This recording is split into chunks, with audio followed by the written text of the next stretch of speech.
Chapter 9. The Cause of the Genesis of the Moon.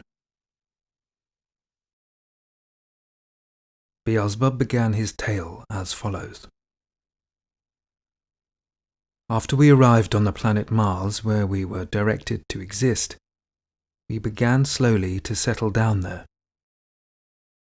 We were still fully absorbed in the bustle of organizing everything externally necessary for a more or less tolerable existence, in the middle of that nature absolutely foreign to us, when suddenly, on one of the very busiest days, the whole planet Mars was shaken, and a little later, such an asphyxiating stink arose that at first it seemed that everything in the universe had been mixed up with something, one might say, indescribable.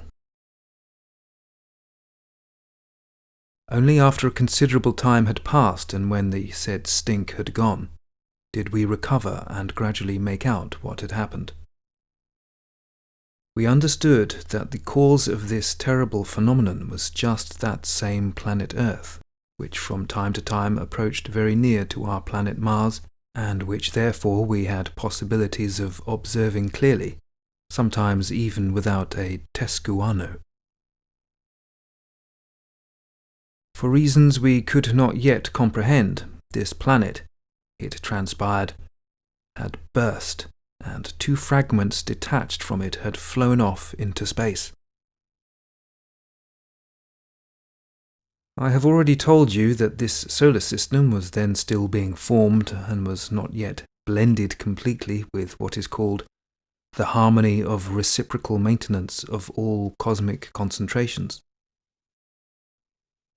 It was subsequently learned that in accordance with this said general cosmic harmony of reciprocal maintenance of all cosmic concentrations, there had also to function in this system a comet of what is called vast orbit, still existing and named the comet Condor. And just this very comet, although it was then already concentrated, was actualizing its full path for only the first time. As certain competent, sacred individuals also later confidentially explained to us, the line of the path of the said comet had to cross the line on which the path of that planet Earth also lay. But as a result of the erroneous calculations of a certain sacred individual concerned with the matters of world creation and world maintenance, the time of the passing of each of these concentrations through the point of intersection of the lines of their paths coincided. And owing to this error, the planet Earth and the comet Condor collided, and collided so violently that from this shock, as I have already told you, 2 large fragments were broken off from the planet Earth and flew into space. This shock entailed these serious consequences because, on account of the recent arising of this planet, the atmosphere which might have served as a buffer in such a case had not yet had time to be completely formed upon it. And, my boy, our endlessness was also immediately informed of this general cosmic misfortune. In consequence of this report, a whole commission consisting of angels and archangels, specialists in the work of world creation and world maintenance, under the direction of the most great Archangel Sakaki, was immediately sent from the most holy Sun Absolute to that solar system Ors. The Most High Commission came to our planet Mars, since it was the nearest to the planet Earth, and from this planet of ours began its investigations. The sacred members of this Most High Commission at once quieted us by saying that the apprehended danger of a catastrophe on a great cosmic scale had already passed. And the arch-engineer, Archangel Algamatant, was good enough to explain to us personally that in all probability what had happened was as follows. The broken-off fragments of the planet Earth had lost the momentum they received from the shock before they had reached the limit of that part of space which is the sphere of this planet. And hence, according to the law of falling, these fragments had begun to fall back towards their fundamental piece.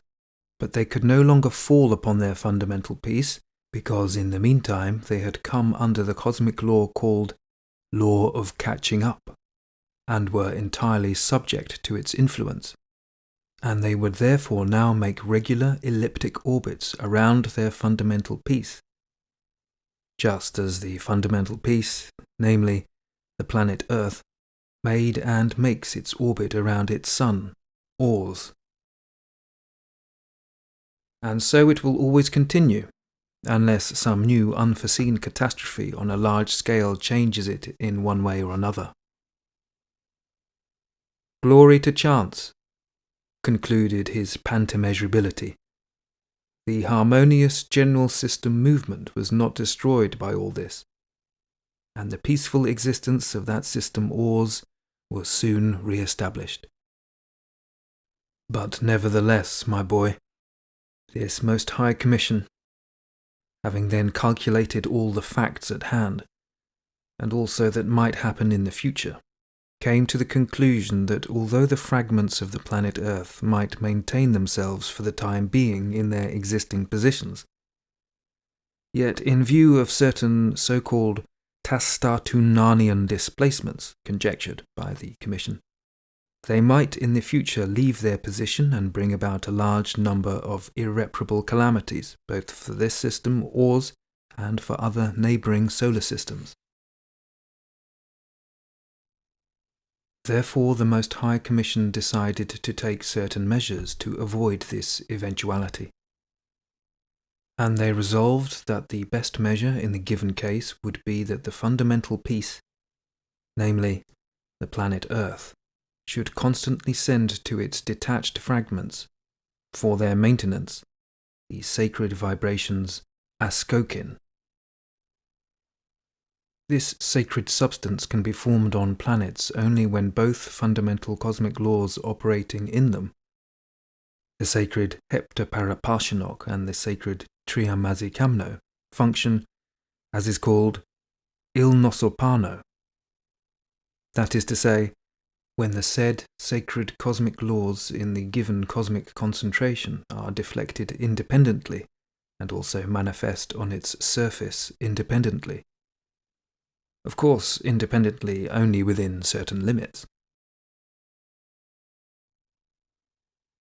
And so, my boy, inasmuch as such a cosmic actualization was possible only with the sanction of His endlessness, the great Archangel Sakaki, accompanied by several other sacred members of that most high commission, set off immediately to His endlessness to beseech him to give the said sanction.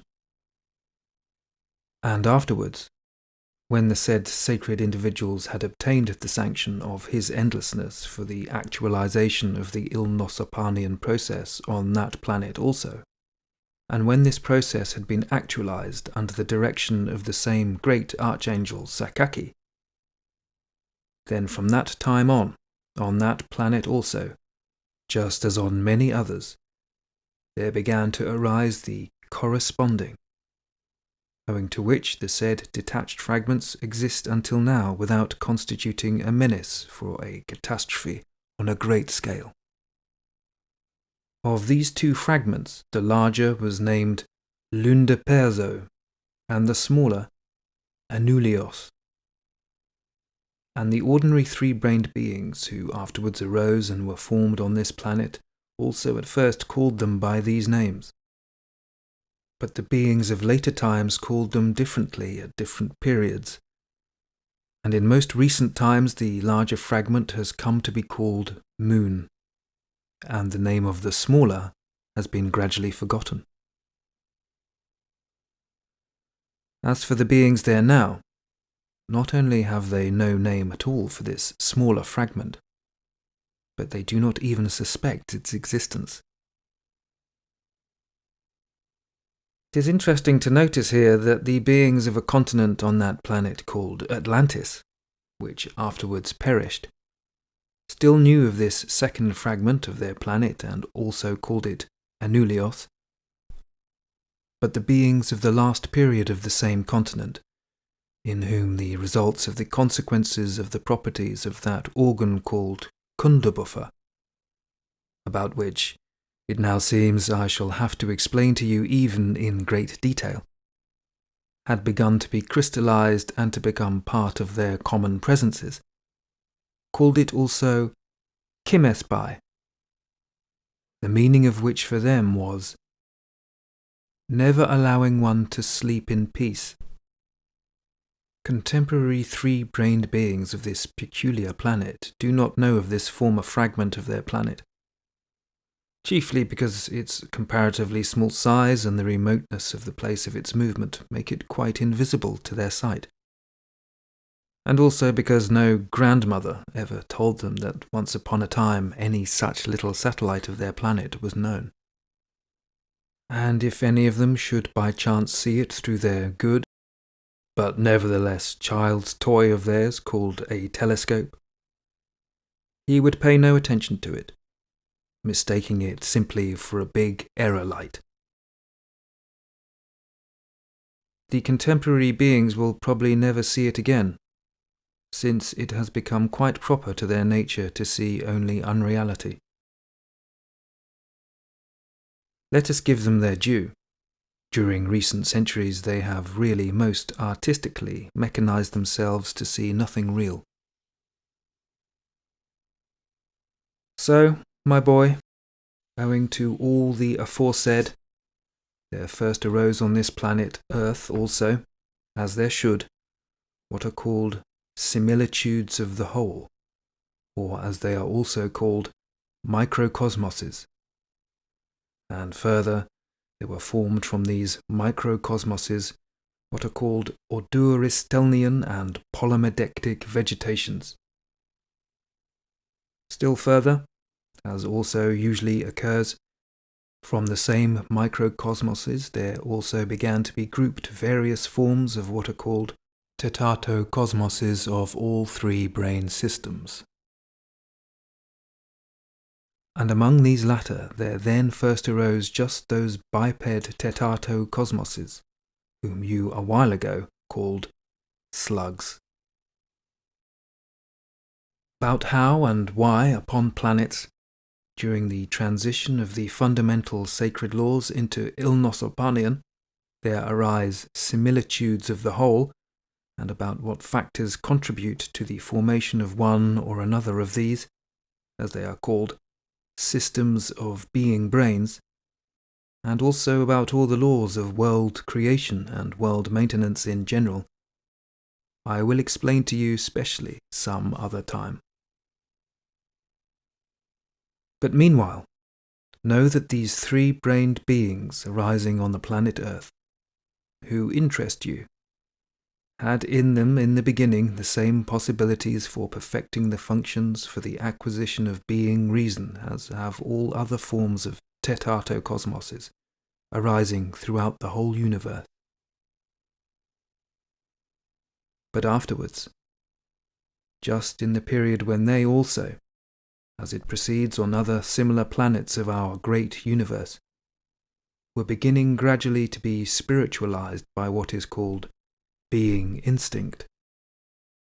Just then, unfortunately for them, there befell a misfortune which was unforeseen from above, and most grievous for them.